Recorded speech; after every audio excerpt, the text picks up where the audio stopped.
Уважаемые жители города Южно-Сухокумск, Ногайского и Тарумского района, отдел надзорной деятельности и профилактической работы номер 9 напоминает, ежегодно в летний период значительно увеличивается количество пожаров.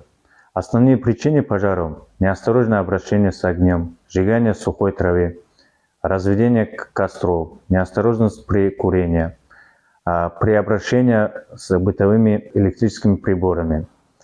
Чтобы обезопасить себя, своих родственников от трагедии, соблюдайте простые правила пожарной безопасности.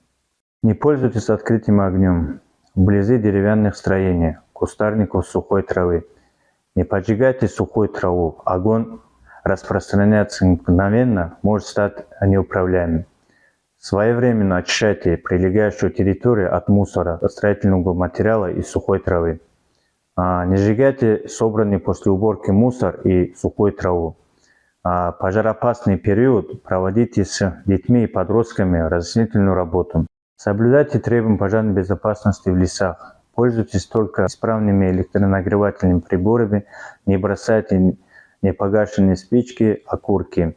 Имейте дома и во дворе первичные средства пожаротушения. Огнетушители, емкости с водой, ведро. Уходя из дома, убедитесь, что телевизор, лампы, освещение, все электронагревательные газовые приборы выключены. За нарушение требований в области пожарной безопасности предусмотрена административная ответственность на граждан в размере от 10 тысяч до 15 тысяч рублей.